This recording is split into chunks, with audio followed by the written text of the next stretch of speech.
अहिल्यानगरच्या श्री क्षेत्र शनिशिंगणापूर येथील 400 कामगारांनी मागील 8 दिवसांपूर्वी त्यांचा रखडलेल्या 7 महिन्यांचा पगार मिळावा यासाठी कामगारांच्या वतीने आंदोलन करण्यात आले होते।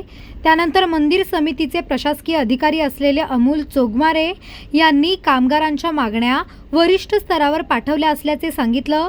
त्यानंतर आज अहिल्यानगरच्या कामगार आयुक्त कार्यालयात शिंगणापूर देवस्थान कर्मचारी तसेच प्रशासकीय अधिकारी अतुल चोरमारे यांची बैठक पार पडली। सुमारे 2 तास ही बैठक सुरू होती, परंतु बैठकीत कोणताही निर्णय कामगारांच्या हिताचा न झाल्याने बैठक निष्फळ ठरली। कामगारांनी देवस्थान प्रशासनाला 2 दिवसाचा वेळ दिला असून 2 दिवसात कामगारांच्या मागण्यांवर कोणता तोडगा निघाला नाही तर पुन्हा एकदा देवस्थानच्या मुख्य प्रवेशद्वारासमोर आंदोलन करण्याचा इशारा कर्मचाऱ्यांचे वकील शुभम साखे यांनी दिला आहे। नमस्कार, मी ॲडव्होकेट शुभम रमेशराव साखे आज अतिरिक्त कामगार आयुक्त अहिल्यानगर यांच्यासमोर शनी शिंगणापूर जे देवस्थान आहे तिथले जे सर्व कायमस्वरूपी कर्मचारी आहेत गेल्या 1-2 आठवड्यांपासून त्यांचा जो आंदोलनाचा संघर्ष चालू आहे त्या संघर्षाला आज कुठंतरी एक मध्य निघेल या अपेक्षेने आम्ही अतिरिक्त कामगार आयुक्त अहिल्यानगर यांच्यासमोर हजर राहिलो। परंतु जे प्रशासकीय अधिकारी चोरमारे साहेब आहेत त्यांनी त्यांच्या सबमिशनमध्ये वारंवार त्याच गोष्टी सांगून पुन्हा ह्या चर्चेचे द्वार सर्व कामगारांसाठी आणि ज्या पीडित आहेत त्यांच्यासाठी बंद केलेले। त्याच्यामध्ये त्यांचं म्हणणं एकदा असं येतंय का बाबा याच्यामध्ये जे शासनाकडे आम्हाला अभिप्राय मागितलाय तो अजून आम्हाला प्राप्त झालेला नाही, परंतु 150 ते 200 वर्षांचा कामगार कायद्यांचा जो इतिहास आहे जगभरातला त्याच्यामध्ये कुठल्याही कामगार संदर्भातला जर डिस्प्यूट असला,